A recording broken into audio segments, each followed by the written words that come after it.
recent years, as we have been actively engaging in war, things the government used to do is now being done by private companies. Food, laundry, and housing were services provided within the military. Now we're in Iraq, you still need a lot of support mechanisms, and there's just not enough military infrastructure to do this. Private contractors come in and they fill the gap. Well, I saw contractors in Iraq doing anywhere from helping fix tanks, helicopter mechanics, pretty much any job that's in the military, there's a civilian contractor right there. There are over 100,000 private contractors working in Iraq, Kuwait, and the surrounding area. This war has been privatized to a greater extent than any other war in history. They're part of a multi-billion-dollar industry fueled by your tax dollars, an industry very much in need by the U.S. military. 40 cents out of every dollar Congress controls now goes to contractors. There's more than 20,000 private military on the ground. You have the second largest armed force in Iraq are private security. They outscale the Brits or any other nation. Blackwater is one of the largest and most conspicuous security firms in Iraq, with about 300 employees there. Blackwater is staffed largely by retired U.S. military, including former members of the Special Forces. Scotty was told that he would be doing security for Paul Bremer, the ambassador, that he would just go everywhere Paul Bremer went, and there would be usually like 3 8-hour shifts. And that was fine with Scotty, because he didn't go over there to hurt anyone. He was there to protect people. Watch out now. I don't want you to get underneath me when I'm climbing. You might get hurt. Hey, Kelsey. He just had an incredible way with sports. Even as a small child, he was the best swimmer on the swim team. He was amazing. First time he ran away from home, I think he was 6 months old, and somehow he'd gotten the front door open and he was in his walker. And I'm getting ready for work, and he's hauling tail down this hill, heading for the playground. And it just totally stunned me. And he was like that for the rest of his life. He was always running. Scotty went into the Navy on his 17th birthday. He loved being a SEAL. Oh, what's this falling down? As far as Scotty going to Iraq, he chose Blackwater because they had a 2-month contract, and Scotty wasn't going to have to be away from his kids very long. He needed to make some money.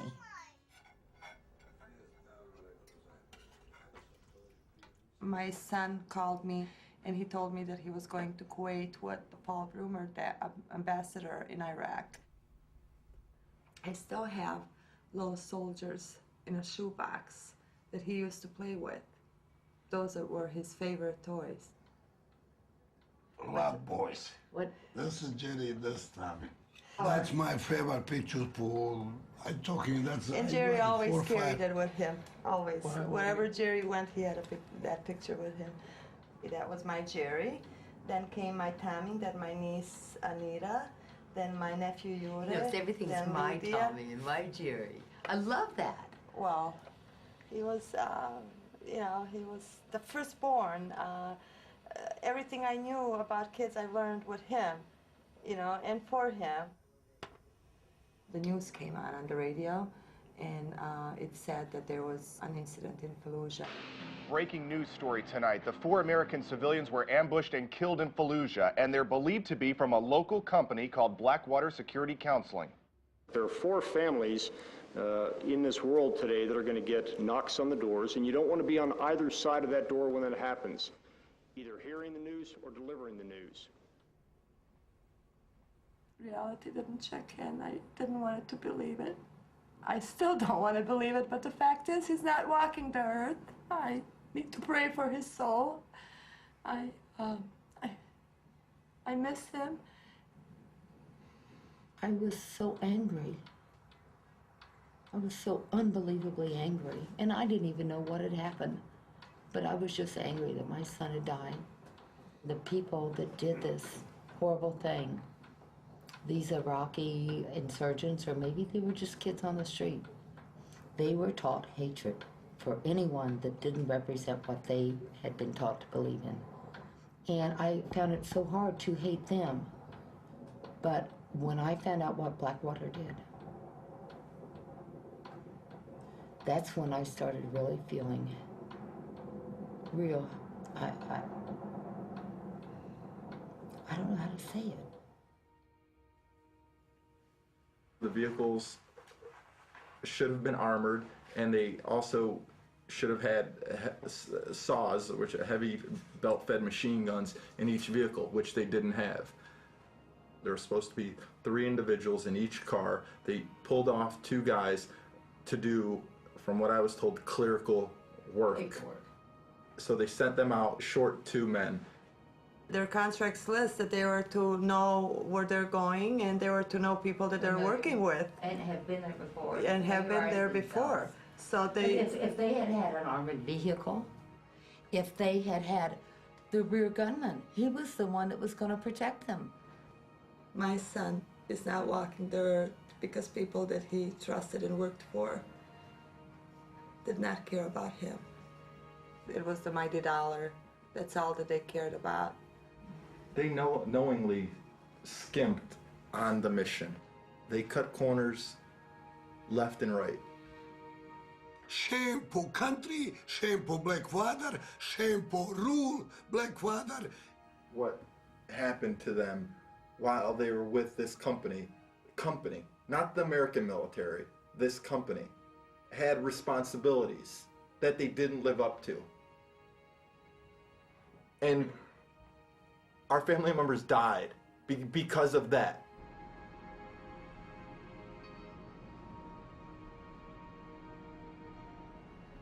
The most dangerous city on earth.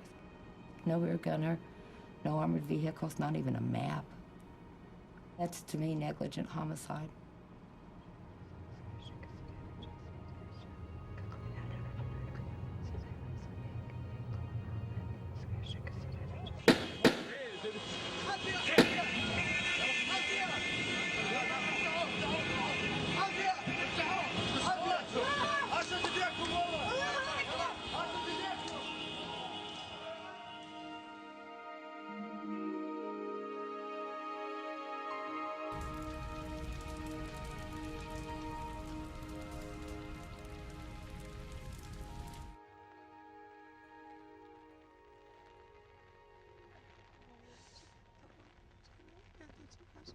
They were just numbers for them. Just people who they can bill for.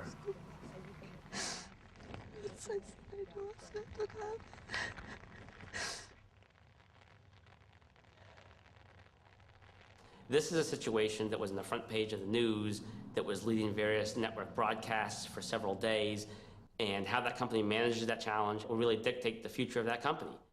The first focus has to be for any company that finds itself in the type of crisis that Blackwater found itself in is, what do we need to do to preserve the financial business future of this company?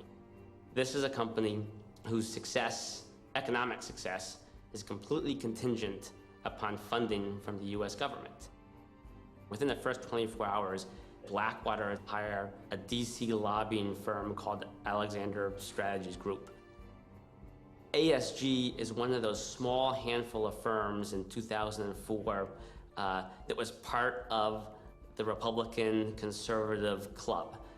Blackwater itself, in particular its CEO and founder, Eric Prince, has long-standing ties to the conservative movement, particularly on the Christian Coalition side, had been very generous with his campaign contributions over the years.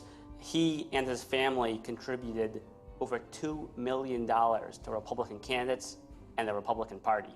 Hey guys, I really don't want to talk to you, okay? Thank you. I want to ask you some questions about your men in Fallujah. What happened there, sir? Fallujah happens the last day of March. Within 24 or 48 hours after that, they're literally on the Hill meeting with some of the most powerful members of Congress who really were going to dictate what was going to happen to this company in terms of its funding. They went to John Warner, who was the chair of the Armed Services Committee on the Senate side.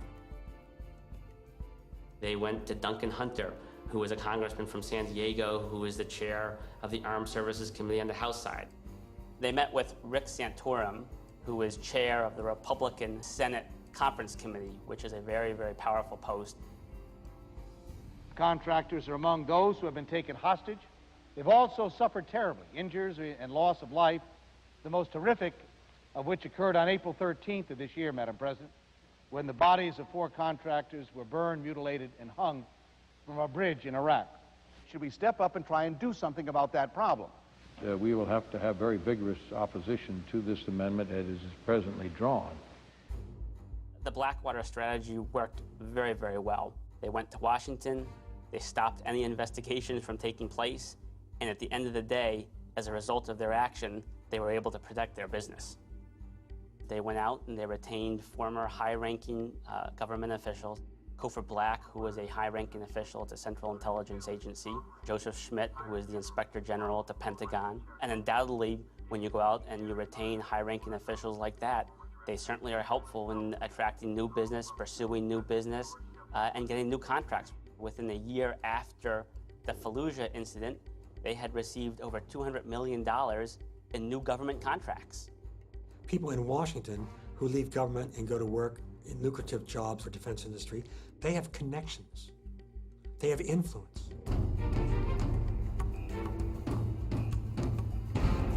Business boomed. They just built a brand new headquarters.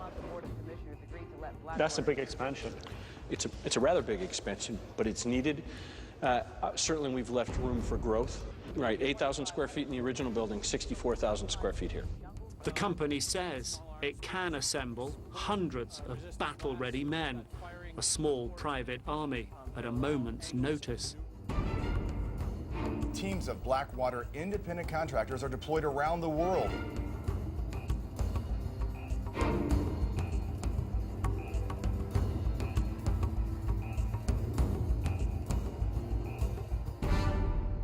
Instead of mourning my son's death and the other 3 men, they go and they profiteer off of it.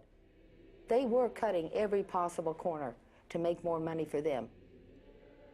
In Iraq, most of the men aren't getting the protection. Men over there working for Blackwater are still dying. The world really needs to know what's going on over there, and we need to stop it. There has to be accountability. Right now, they are literally getting away with murder. Drugi put pod križem. Klanjamo ti se, Kriste, I blagoslivljamo te. Companies should not be permitted to operate in a war zone and not be held accountable.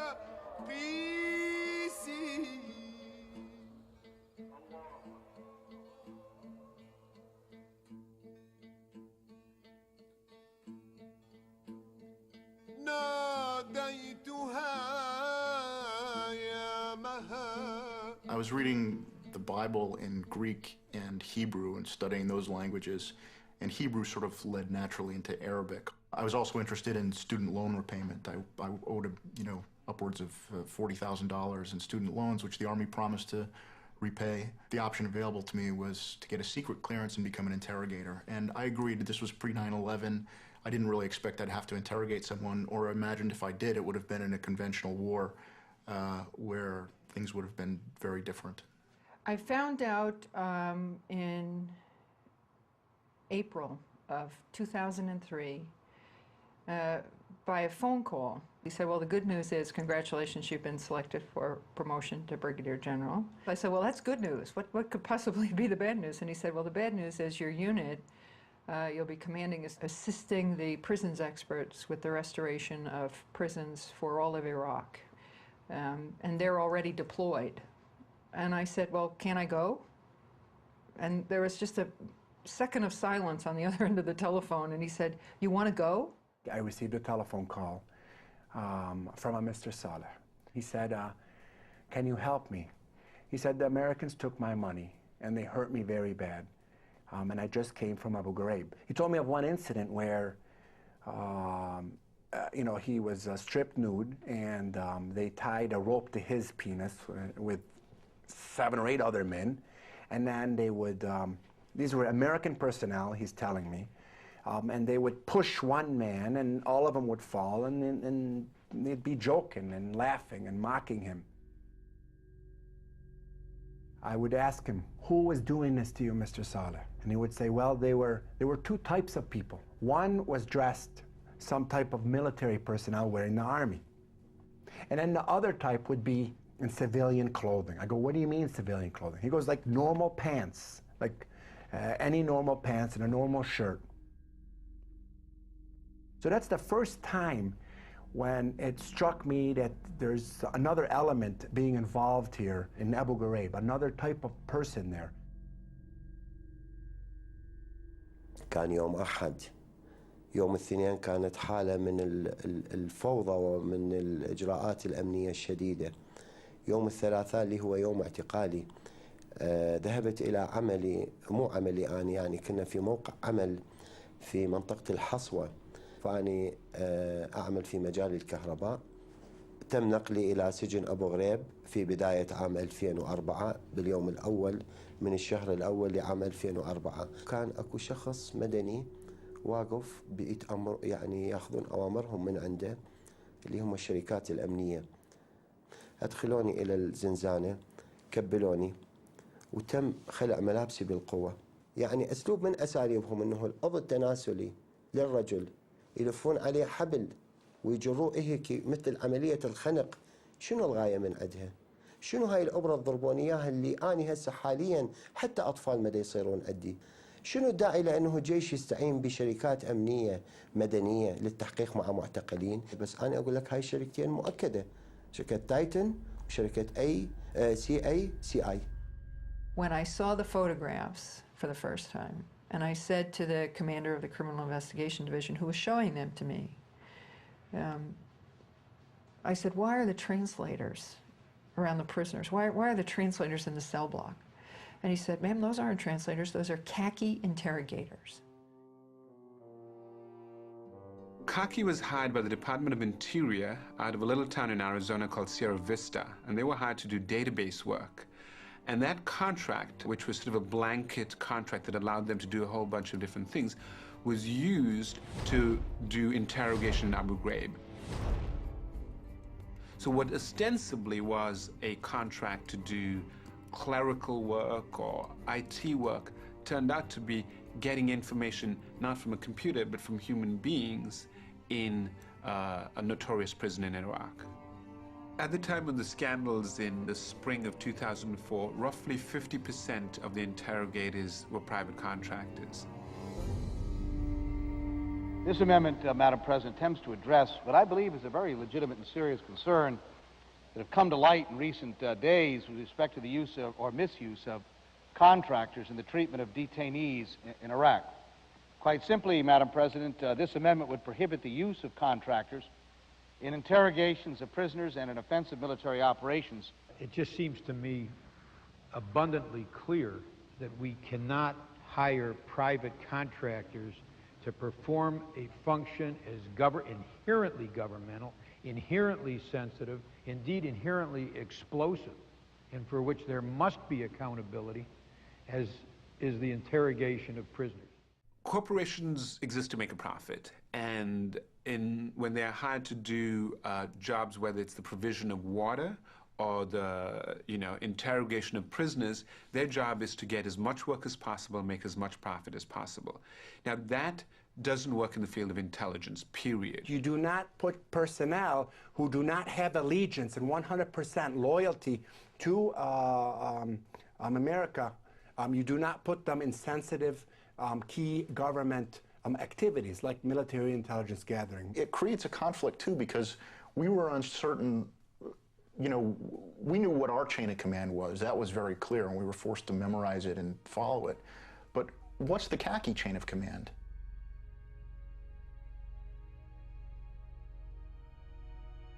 بفضل هاي الشركات السجون أصبحت معسكرات للتدريب على العنف. وفوجئت بالاعتقال، وبالفعل بعد يومين نقلت إلى سجن أبو غريب، ورفع الكيس من رأسي ووجدت نفسي أمام مجموعة عسكر مجندين يعني من دول المحققين عرفنا فيما بعد، مجموعة حوالي 8 أو 10 ويولون علي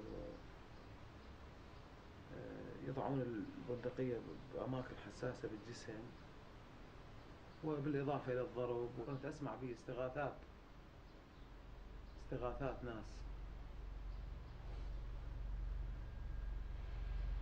ناس تستغيث من تعذيب أو من ضرب ونباح كلاب.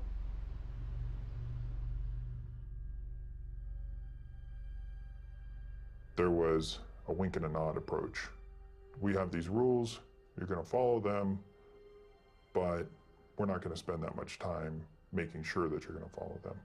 And if I don't know about what's going on, then I can, have plausible deniability. The contractor is safely in an office in the United States somewhere, so no direct supervision. And to just simply say, well, I guess they got out of control, I don't know where they were taking their instructions from, it seems to excuse all of them. I have reproduced an excerpt from the job posting as it was reprinted in the Washington Post on May 10th on the poster here behind me. And let me read it for you. It says, under minimal supervision, will assist, and goes on. Key words, under minimal supervision. In 2003, the Pentagon essentially panicked, and a very desperate Secretary of Defense did whatever he had to do very, very quickly to try to get more intelligence. If that meant running out and hiring a bunch of contractors who didn't know what they were doing and putting them wrongly into the chain of command of military intelligence, that's what they did. They were desperate.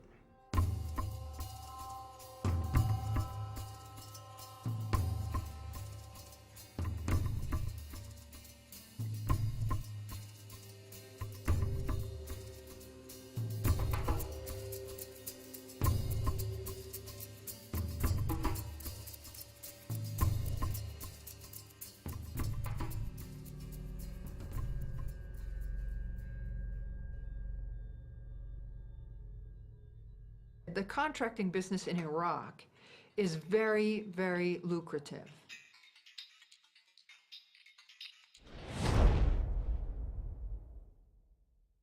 There was so much money being given away over there to contractors. I mean, there were jobs that didn't even need to be there.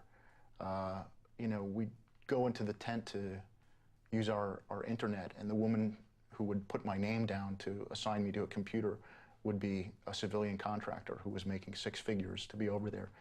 Why is she there? Why are we paying this woman to do this? They threw so much money at these people they can't refuse. I mean, if you're a mechanic, you're making like 20 or 30,000. Someone offers you 100,000 a year tax-free to go to Iraq, and that's hard. I think that's really hard to refuse. They would very often sit down with soldiers, particularly from Reserve or National Guard, and say, hey man, what are you making, $3,000 a month over here? I make that in a week. You would talk about how, in 8 more months, I'm going to be out of here and I'm going to be making 140 grand.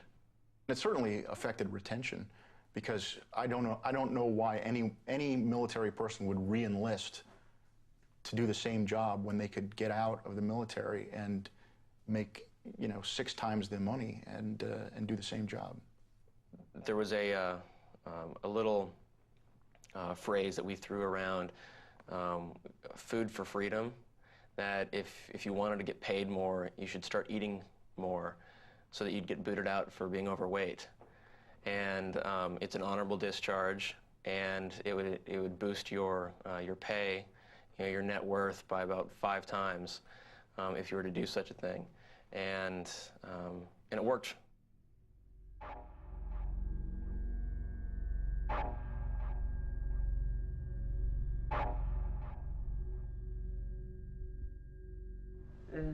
جو علينا الامريكان بال11:30 بالليل، واخذوني انا وابني، فابني دا يقول لهم هذه امي، فاجا الامريكي جرني من ايدي حق، قال لي جو سكو هيك حيل صح، فقال لي اعترفي، اذا ما تعترفين على الارهابيين اللي وياك راح اوديك مكان يعتدون عليك ويلعبون بيش طوبه الامريكان، فاحسن لك احكي انت وابنك.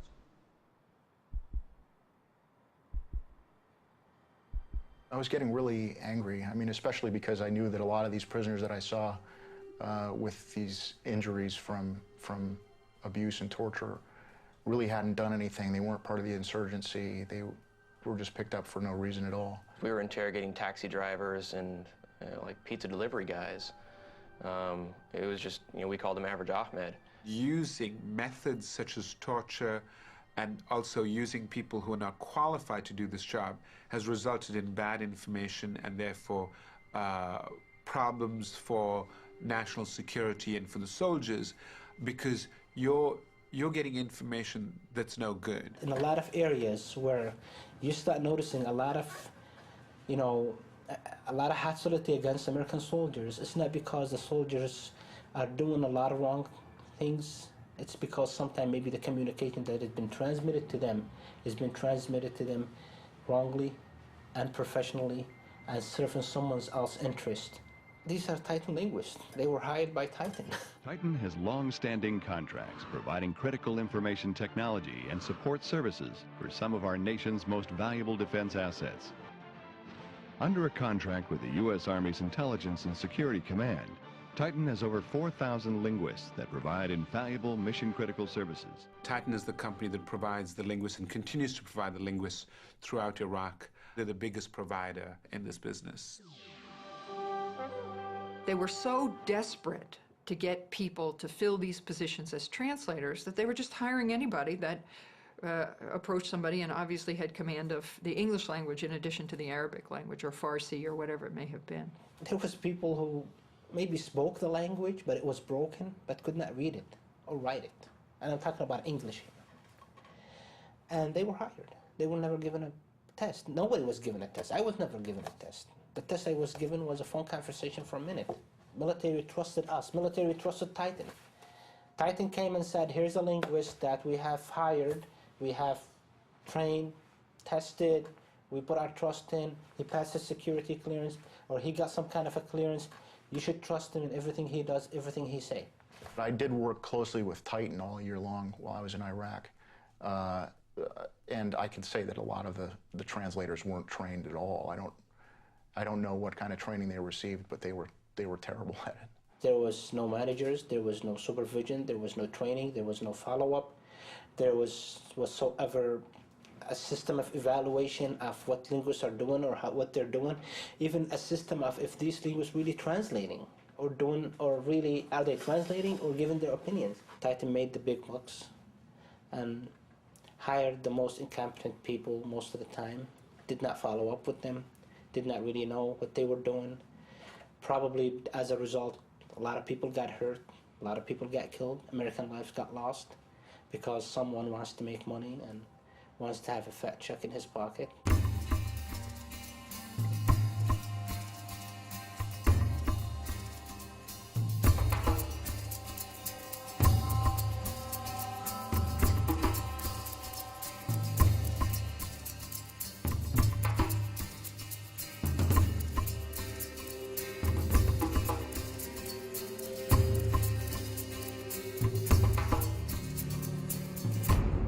Here you have the MPs who engaged and participated in horrific conduct are being held accountable for their actions. Why aren't the U.S. contractors, the civilian corporate personnel, why aren't they being held accountable for their actions? If you are a U.S. soldier and you hurt an Iraqi civilian and that becomes known, you will be court-martialed. But if you are a U.S. contractor and you kill an Iraqi civilian and that becomes known, you will be sent home. And then you can come back the following week and you can work for a different contractor. So here we have the two ringleaders of abuse at Abu Ghraib very explicitly saying, in many cases, what was happening was they were being ordered to abuse these detainees by civilian contractors. These guys are in prison for 18 years total between the two of them, and there's no contractors in prison. My question is in regards to private military contractors. The Uniform Code of Military Justice does not apply to these contractors in Iraq. I asked your Secretary of Defense a couple months ago what law governs their actions. Mr. I was going to ask him. Go ahead.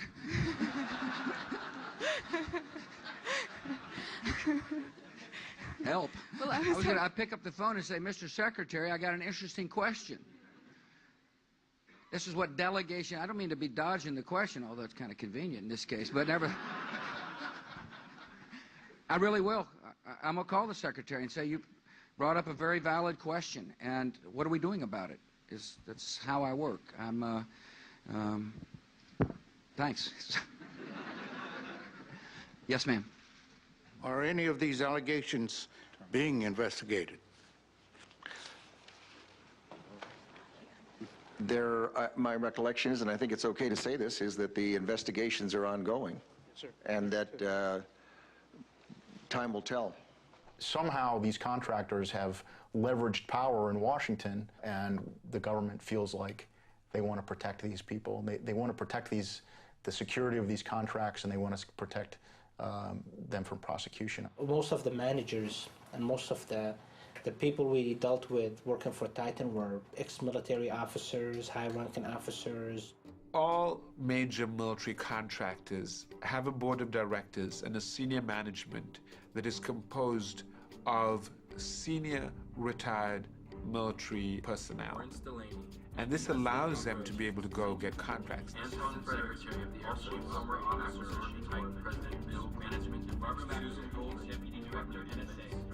Washington is a phenomenally incestuous place. Retired senior officers, Capitol Hill staffers, and defense industry. You know, the usual suspects come back again and again.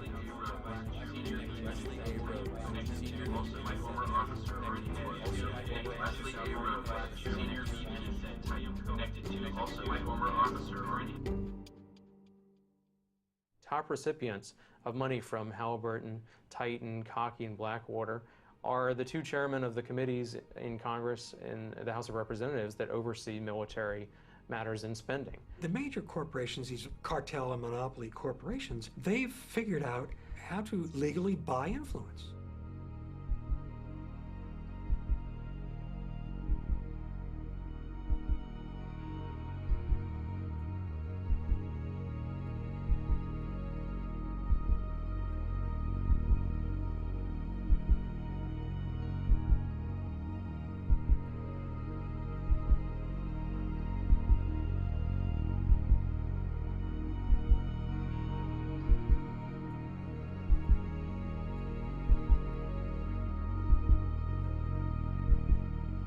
I would echo the words of Pope John Paul II. Profit by itself is not a sufficient motivation for business endeavors. You're operating in the realm of greed. You're not operating in the realm of morality. I went to Iraq and I came back. What was so heartbreaking was that I found that we weren't always the good guys, and it was very disillusioning for me. Because I'd grown up with this dream of America, what America was.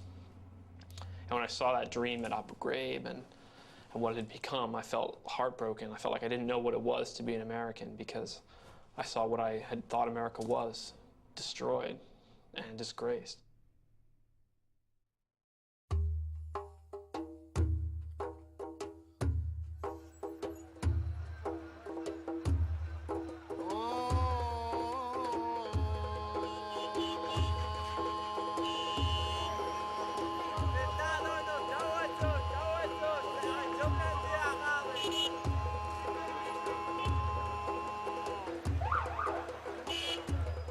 When they went into Iraq, a subsidiary of Halliburton, which is KBR, Kellogg Brown and Root, was on the scene immediately. They were logistics people, they were mechanics, and they were also contracted to begin the process of setting up shower points, laundry facilities, mess halls, dining facilities, really searching for any opportunity to take on what would be traditionally military roles. When you use these contractors, you gain a lot of efficiencies, you gain a lot of expertise and specializations. It was devastating because it took over my job. I ended up doing nothing. We had to train these KBR contractors how to fix these radios. We had to walk them through all the basic steps. But when I could be actively becoming a better soldier and becoming more proficient in my job, instead I'm going to sit up on guard duty to wait around while KBR contractors are doing the job that I had to train them to do. Across the board, people lost their jobs. Quartermaster companies, mechanic, any logistics soldiers were involved with, their jobs were outsourced to KBR. If you don't know KBR, you'd have never been to Iraq, because KBR is everywhere in Iraq. You have hundreds, if not thousands, of these trucks driving north and south on these roads every day, bringing supplies to other military bases. Most of the people who were driving for Kellogg Brown and Root were foreign workers. They were from Pakistan and Nepal, India. Sometimes there would be Americans driving the trucks, U.S. civilians.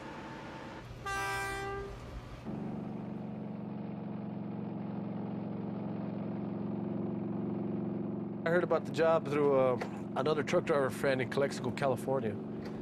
We were sitting there waiting for a load, and he told me this was his last load and he was going overseas. From there, you know, I sent my resume in. I thought I was really gonna be doing a lot of reconstruction in Iraq, as far as, well, I could see me hauling fuel maybe to a place that had loaders and dozers, you know. We never went to go be in a battle or fight a fight. We went to take care of our families and make some money to reconstruct Iraq.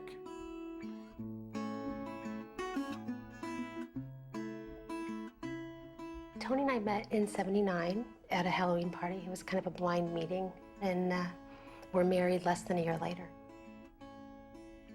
His brother was in the Navy, and so he always wished that he had done something like that. That he's just a good old boy. He thought it was such a great cause to go and help rebuild, and got a job with Halliburton, and he was going to go drive a truck in Iraq. Within a month, he was there.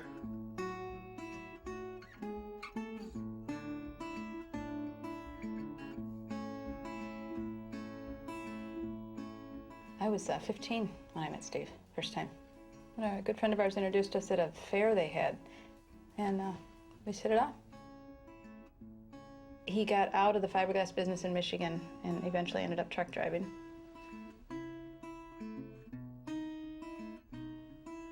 Steve decided to go over there to get us financially set for not only retirement, but to, you know, help 3 kids go through college.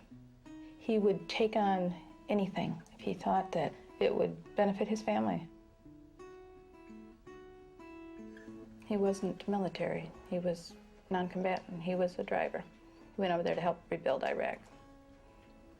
And that's what he wanted to do.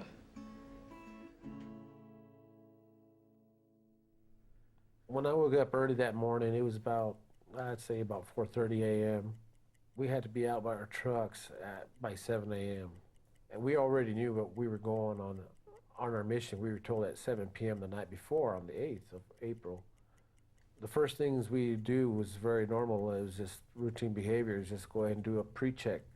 Go ahead and preventive maintenance and check your oil and check your air in your tires and your fuel tank. And the soldier that was sketching a map with his boot in the gravel next to his vehicle, well, some of us saw part of it and some of us didn't. Well, nobody ever told us why. Nobody told us what was going on, and they said the roads were red, and I wasn't sure what red meant. We left the post nearing 11 o'clock, 10:40, 11 o'clock in the morning in there somewhere, and headed on our way to Baghdad. We were going down the road, and we got pretty close to I believe the Abu Ghraib prison, and all of a sudden there's no traffic. And right about then, I mean, bullets came from everywhere. It sounded like we were in a hailstorm. It was like when you were a kid and we used to make popcorn in a pressure cooker. The temperature comes up and begins to pop. They were coming in through my doors, they were hitting my tanker, they were hitting my windshield, they were coming in through hitting the engine. You could hear them come in through one door, hit the other door where they lodged in, and I mean, they're just coming in everywhere. And then it reached a crescendo and just seemed like it never stopped after that.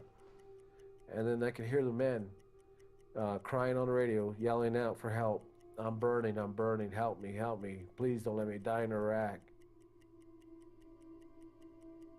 Truck behind me, that his trailer caught fire and he overturned and was trapped inside the truck and burned up.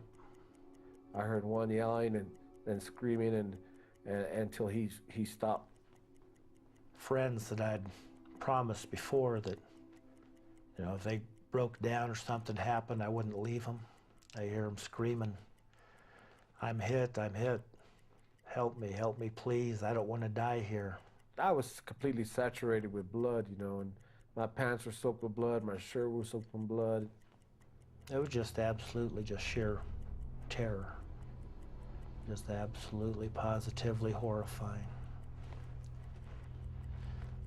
And I still feel, still have that shaky sort of thing in me. It's like sitting here right now, it's like I'm still there.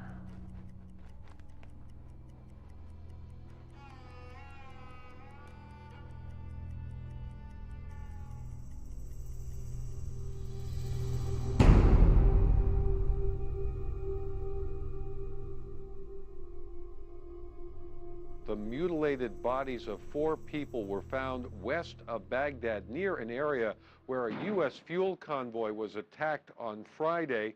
After that attack, 7 Americans were reported missing, including contractors working for Halliburton, a company that supplies fuel and other supplies to U.S. troops. The families were notified today of the discovery. Halliburton did release a statement saying, quote, "We at Halliburton are saddened to learn of these deaths and are working with authorities so the families can begin the grieving and healing process." 2 U.S. soldiers are missing, and also Thomas Hamill from Macon, Mississippi, the American contractor for Halliburton. Saturday, April 10th, and one day after I got the first phone call from Halliburton and KBR, "Steve, when you get back to base, please call me. I got a call yesterday saying that you are missing after heavy fighting and more attacks. You and 9 others. To sharpen. And what are these rocks called again? I forgot. Dad told us, but I don't remember. Like shale? I'm not sure. I just turned 50, and it's hard to have to, you know, reinvent yourself like you're a teenager again. Oh no, your dreams go, things go out the tube. So, he was definitely the love of my life. He firmly believed that KBR and Halliburton were going to keep him safe. I mean, he truly did. He was very positive about that. Right up to the end, he believed he would be safe.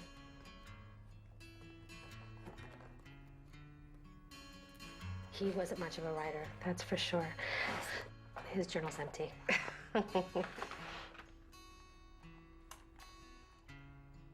My dad had just told me he was going to work for Halliburton, how big they were and how they were there to help rebuild. Somebody knew that they sent these wonderful men out there. How can they do that? These men went to do the right thing.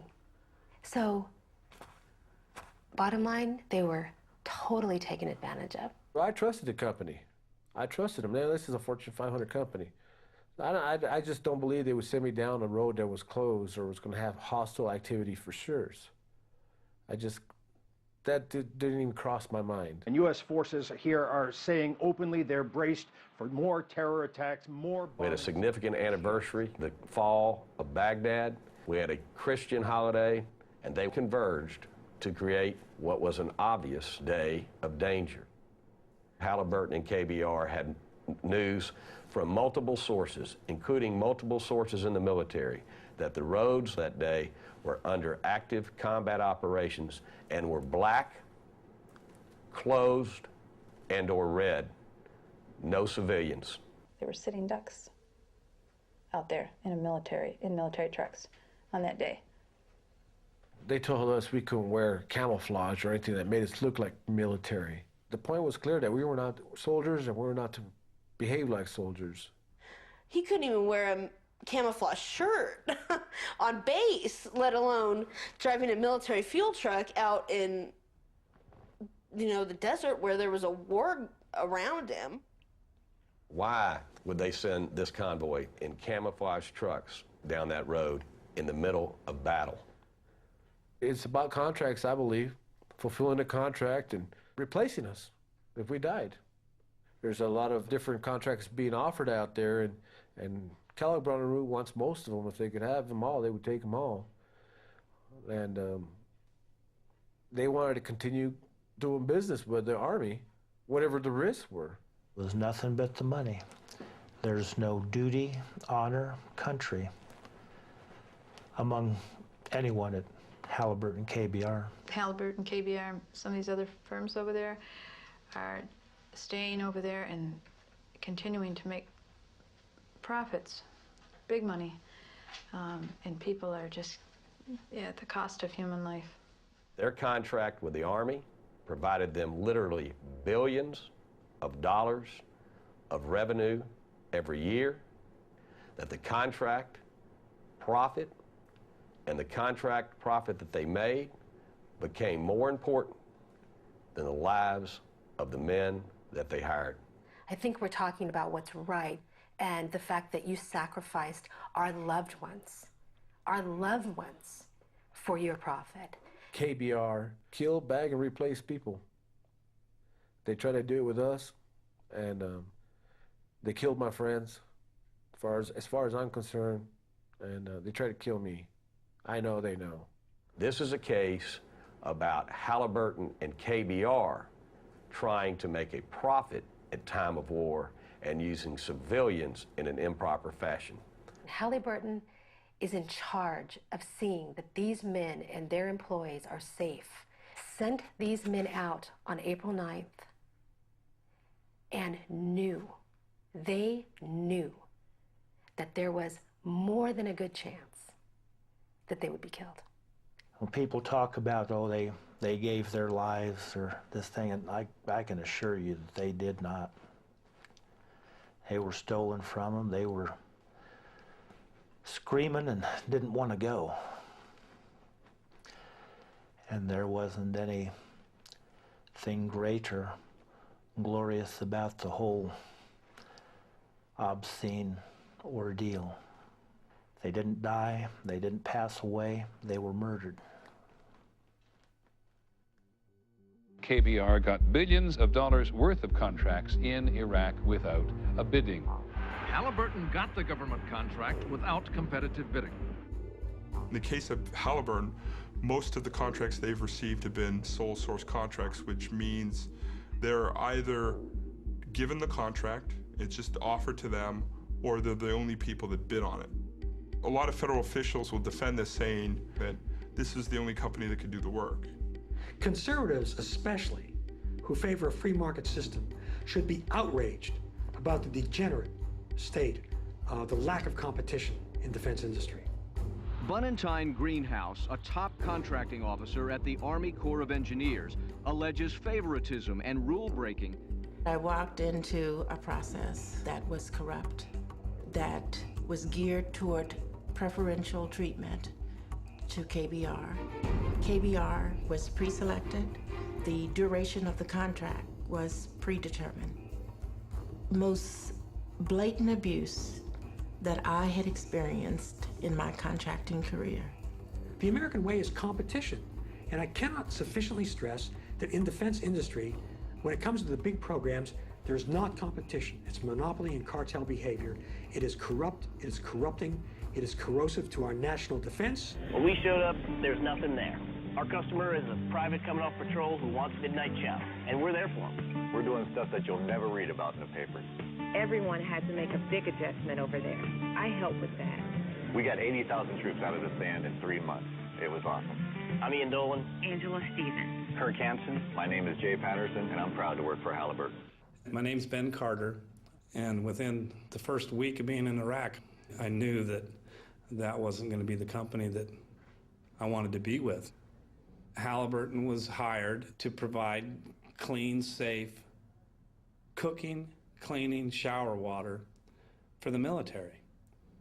One of Halliburton's employees saw something wiggling in the water in his toilet bowl. So I went and tested the water in our water storage tanks. There was no chlorine in them, none.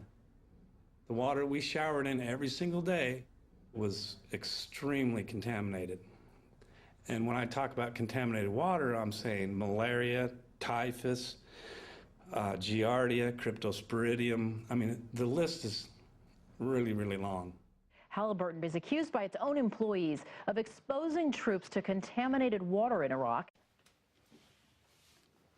When I tried to notify the troops that they may be exposed to a serious health risk, I was told that the military was none of my concern. They were only concerned with making their profit and didn't care how it may affect the troops. Of the 67 water treatment plants that Halliburton run, 63 of them weren't providing safe water. And the Marines are showering in it every single day.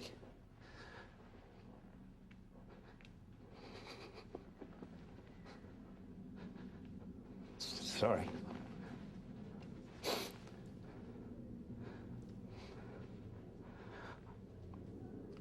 I was there to help them. There's a lot of soldiers over there. They might come home without a bullet wound, but there's a lot of them that are going to come home with pathogens in their blood because of Halliburton. And they don't even know to get tested for it unless somebody tells them. And I'm sure Halliburton is not going to be the company to tell them. When I joined Halliburton, I knew I was going to work on some big things. We put out a few fires at work. Once ran into a small challenge of getting some supplies to our troops. But the biggest thing, serving our troops good old American food. So they'd feel just a little closer to home. How come you don't go to the chow hall? How much time you spend online? At least an hour. An hour for food? Hour in the sandstorm for food. Tell me about that line over there. What line am I looking at right now? That line is for the chow hall, where you eat. Several times, dining halls were attacked. All it takes is one Iraqi that's an insurgent, and because they knew what times we were going to eat every day, they knew when to expect to hit. And that happens because KBR won't go to a 24-hour feeding schedule where they just always have food ready. They won't do it because it saves them money. Because they get paid by how many soldiers they feed, not by how many soldiers they save. Feeding the troops. The Pentagon has found some serious problems with Halliburton's work on that contract as well. Pentagon auditors found that a Halliburton contract to provide food and housing for American troops had a staggering $1.8 billion in unsupported costs. It was all a scam. Halliburton was charging $45 for a six-pack can of like Coke or Pepsi that they give us and the military free in the mess hall. Now, these sodas were made right there in the desert. It's not as if they were brought over from the United States. These sodas were made with Arabic wraps, you know, Coca-Cola, Pepsi-Cola, whatever, right there in the desert. So it's not as if they had an exorbitant transportation rate. They had the little mobile units that we had to put our clothes in, like a net duffel bag. Halliburton charged the government $100 for every bag of clothes they washed. Whenever we got our laundry back, it felt worse than when we turned it in. Everything was still grimy. I stopped taking my laundry into KBR, and instead, I was washing it in the sink. And I was told by my chain of command that I was not allowed to wash my laundry on my own. I had to take it to KBR to have it washed, even though we all knew that they were doing a horrible job because they get $99 a bag for a bag of laundry that I could do at home for $3. A legal way of stealing from the government or taxpayers' money. The Pentagon audit released last night that found the company is overcharging taxpayers. Halliburton Company billed taxpayers for its contract work in Iraq. It is your money that's being used. These contracts are managed under a system called Cost Plus, which is the opposite of trying to save money. It guarantees that everything that you buy will be paid back and reimbursed if it's seen as justified, and you'll be given a profit in addition. A cost-plus arrangement that critics say leaves little incentive to save. The more taxpayer dollars Halliburton spends, the more Halliburton makes. Cost plus encourages you to run up the cost of a program because you are going to get a percentage of the end result. And so there's no incentive to stay at Motel 6. Stay at the Ritz-Carlton in Qatar, folks. The place that they chose for orientation in Kuwait was a huge resort set right on the ocean. Had, I think, 3 swimming pools. So it was better than the Wyndham in Texas or the Ritz. It was fancied up. Marble floors, mahogany woodwork. It was just beautiful. They had sea-doos, jet skis they could use. You could go and rent wave runners and go out and play in the water. We were renting wave runners, and we got paid by the hour to do it. I was told this: don't question it, enjoy it. Several government agencies are currently investigating if Halliburton overcharged for work already completed in Iraq. They had 5-star meals catered in every day. It was so lavish. Rows of vegetable platters, beef platters, fish platters. It's a cost-plus contract. KBR looked at it, the more money we spend, that's more money we get in our pockets. We had it made over there compared to the military. I mean, those guys were living in tents, and we had air-conditioned private hooches. The tents that we were staying in were completely moldy, and everybody was getting sick with respiratory infections. They're getting paid millions of dollars. Why can't they even give us a tent that doesn't make us sick to live in it? The soldiers are sleeping on these little cots out in the middle of the desert, while these KBR executives are driving these $40,000 vehicles. They and their secretaries are driving at least a $30,000 to $40,000 vehicle. This secretary lives in this complex, eats her meals in this complex, has her laundry delivered to her, has no reason to go anywhere at any time, but has a brand new top-of-the-line Ford or Chevy pickup with everything imaginable on it that you could put on it. Chrome rims and leather interior and CD players and all these extra amenities that, you don't really need in wartime. Why do they need an H2 Hummer? Why do they have Cadillac Escalades in Iraq for Halliburton managers? What is the purpose? One invoice that I saw was for about $7,000 for 1 month for a SUV on a lease. It was a 3-year contract. Comes up to roughly $250,000. A vehicle that you and I could purchase at the local dealership for probably top of the line $45,000. And the taxpayer paid $250,000 and never did own the vehicle.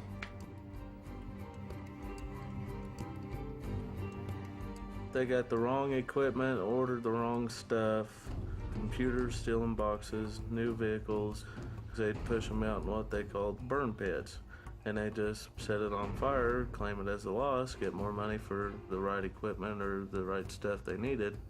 Why would you need to order somebody else's wrong equipment just because somebody pays you to do it? And you burn it and destroy it. You got brand new trucks over there, and there's not even oil filters. So when the motor blows, what do? Buy a new truck and bill the government. $75,000 truck. They wouldn't even have a spare tire to fit it. And we had to blow it up. And they didn't care Halliburton did because the government's paying for it. We knew that every day that a vehicle broke down, we would have to destroy it. And these are maybe $80,000 vehicles, maybe $100,000. They're expensive trucks. We're burning fuel in front of Iraqi people. We're not really doing anything to help, and we just have to follow the orders. As a truck driver in the mail department, they'd send me to these camps with 1 bag of mail. That's risking my life just to deliver 1 bag of mail. Escort entire convoys where every flatbed truck was empty. The allegations come from 12 truckers complaining that the company was wasting government money by running empty trucks on the convoys and billing the government for them. It seems senseless to travel up and down the road and taking a chance of losing your life when there wasn't no purpose in it. when you went up empty and you come back empty. The allegation. I went to make a better life for my family. I always have a roof over their head and not have to worry about where their next meal's coming from. It wasn't that fun with him gone. We missed him and all that stuff. I couldn't do stuff with him. Didn't have anybody to throw a baseball with, did you? Or to go take you fishing. Your mama was scared you'd fall in and get drowned, wouldn't she? Yeah. I went over there and I got my health messed up and got shot, bricked, knocked out, and everything else. I felt like not only I can make a decent living for my family and better myself, but I'll be doing something for my country, you know what I'm saying? I'm supplying the military and these guys where they can eat and help fight when we have to. But then, you know, you're looking and you're going up and down the road empty. Halliburton's charging the government for every camp they go by. And your buddy's getting killed for no cause at all. Not even as much as a Band-Aid on the truck. That's how Halliburton was making their killing, making their money. Is a legal way of stealing from the American citizen and the military. Halliburton is accused of hundreds of millions of dollars in improper charges. Pentagon auditors have found potential overcharges of $61 million. Now the numbers are apparently even larger than previously thought. Halliburton's unreasonable and unsupported bills exceed $1 billion. If anybody's overcharging the government, we expect them to repay that money. It's been proven so many times that Halliburton has overbilled them. And then the Pentagon still pays them anyway. I don't know who it is that is protecting Halliburton. I don't understand why the military would protect them. If you look at their board of directors, they've got contacts in the State Department, contacts in the military. People who work for Halliburton once worked for the military. When you hire top Pentagon officials, when the vice president is your former CEO, you're going to get the access that other people don't. It is reportedly not a coincidence that Vice President Dick Cheney's old company got a huge contract to help rebuild Iraq. Time magazine said it has gotten a hold of a Pentagon email saying Cheney's office coordinated Halliburton's multi-billion-dollar deal. All the revelations came out about Halliburton getting all these fancy no-bid contracts. There was not a single hearing in the Congress, House or Senate, about the mysterious bidding processes around Iraq and Halliburton. That's ridiculous. The oversight responsibility belongs to the United States Congress. It belongs here, and it's not happening here. The Senate should spend a little less time advertising allegations of wrongdoing and spend more time talking about what is going right. If anybody believes that the contracts handed to Halliburton for Iraq weren't, the moral equivalent of insider trading, man, I've got an ocean in the middle of Kansas I'd like to take you surfing on. It's just phenomenal. I mean, of course there were insider deals. Of course it was payback for old friends and political supporters and campaign contributors. They're very strategic in how they allocate their political contributions. You'll see most of their money going to the committees that oversee military matters and funding for it.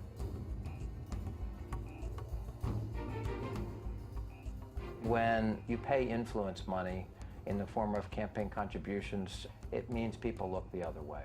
The U.S. Army announced today it signed a new contract with a unit of the huge contracting firm Halliburton. The military fights for the guy next to you or the guy in the next foxhole who you've trained with, slept with, ate with, spent all your time living with and working with. From the corporate side, it's a question of where's the next contract coming from? Halliburton's stock has quadrupled in value since the war began, and taxpayers are being ripped off. The people in charge say we want to give to contractors because they can do it cheaper. Well, lo and behold, the evidence is now coming in and it isn't cheaper, and we're not actually getting what we're paying for.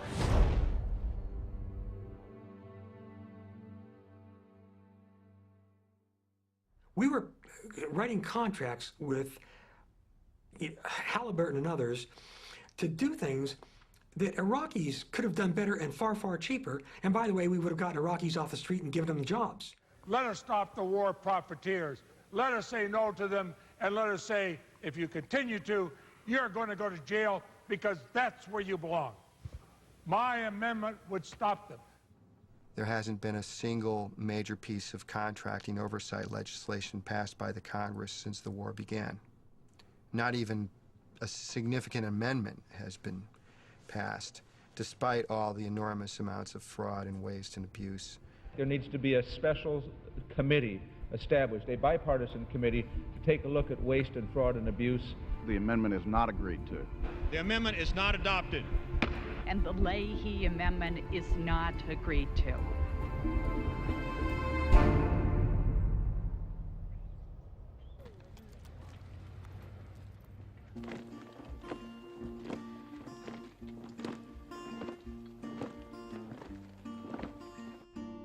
If I had the heads of Khaki, of Titan, of KBR, let's say, what would Thomas Jefferson have to say if he saw the level of profit that had been included in war fighting? What would Benjamin Franklin say? The government of the people, by the people, and for the people is really of, by, and for the companies that are getting the contracts. And that is not the American people. Raytheon, Parsons, and DHB are not America as I know it. Their greed goes against our grain. We have more and more money that are going out to these companies and less people watching the federal piggy bank.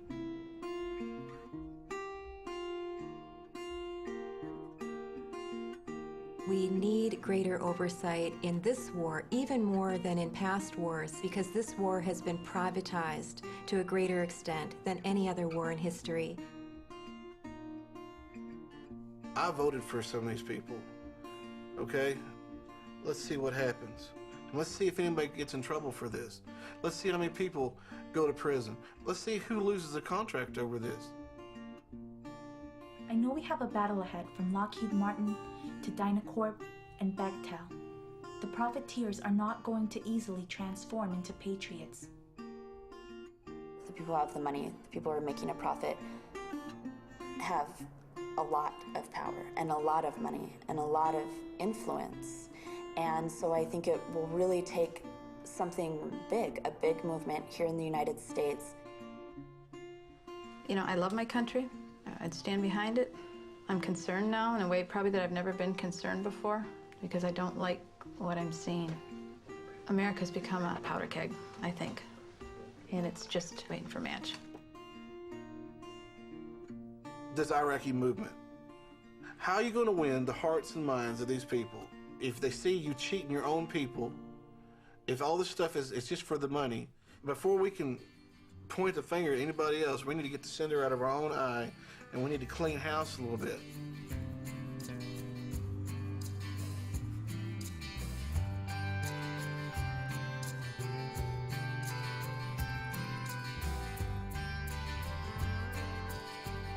I think the world really needs to know what's going on over there. There has to be accountability, and we need to stop it. I'm a patriot. I love our country, and I want our country to survive. And the survival of our country depends on us taking it back.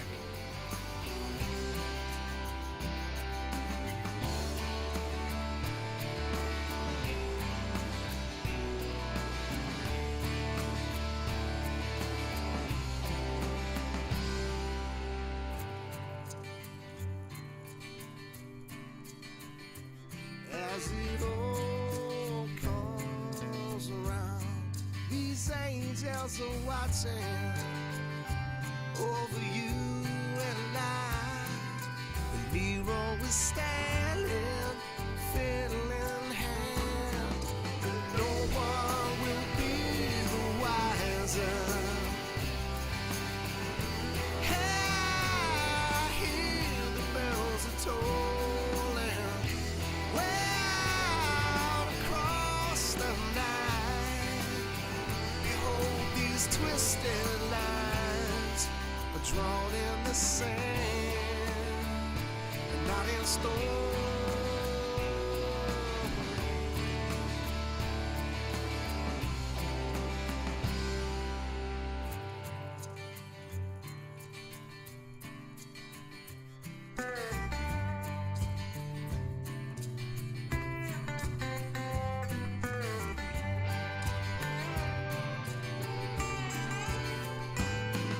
the sun goes down, a glimmer of redemption lifts across the sky. Heed not these merchants and thieves who would deceive, for this mountain will crumble into the sea. Hey, I hear the bells are tolling way out across the night. Behold these twisted lines,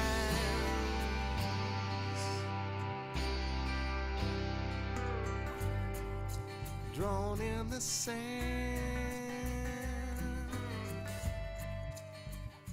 not in stone.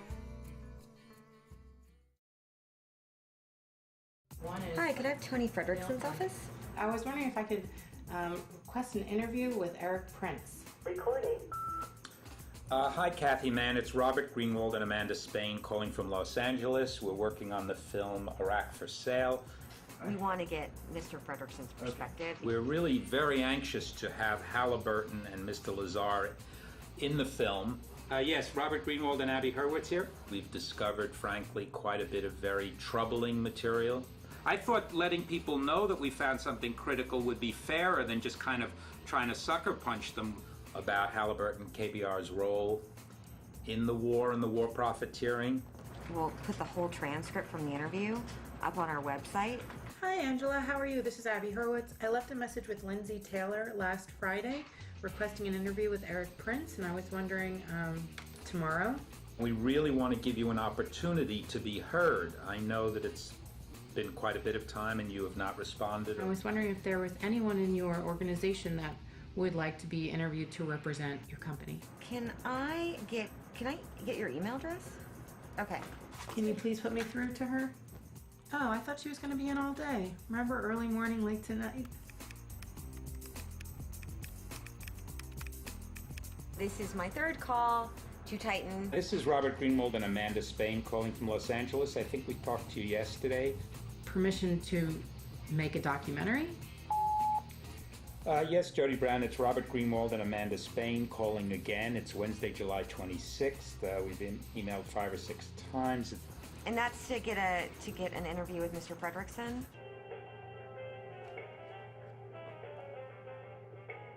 I put in a request to have an interview with Eric Prince.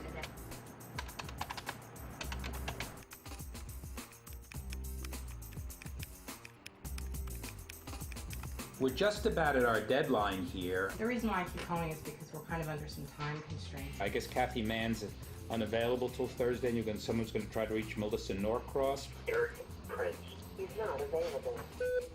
Hello, Mr. Prince. This is Robert Greenwald and Abby Hurwitz. I've emailed her like 5 or 6 times. The month of calling and emailing and talking has gotten us nothing. Jody Brown, it's Robert Greenwald and Amanda Spain calling again. Our film is going to wrap soon. We could interview Mr. Lazar tomorrow, Wednesday, Thursday, possibly even Friday. We still have time to interview Mr. London. We could do it in the next couple of days. Oh, okay. I got you. Is that just a way of saying you don't want to have anything to do with it? Because saying you can at this time over a period of a month just leads us to believe either you don't want to do it or there's something you don't want to say. We don't know what it is. Would you do me a favor for my boss? Will you just write that to me? Will a day make a difference? Will a week, a month, a year, 5 years? Okay, so y'all are saying no. So you were definitely going to turn it down? No. No. I said no.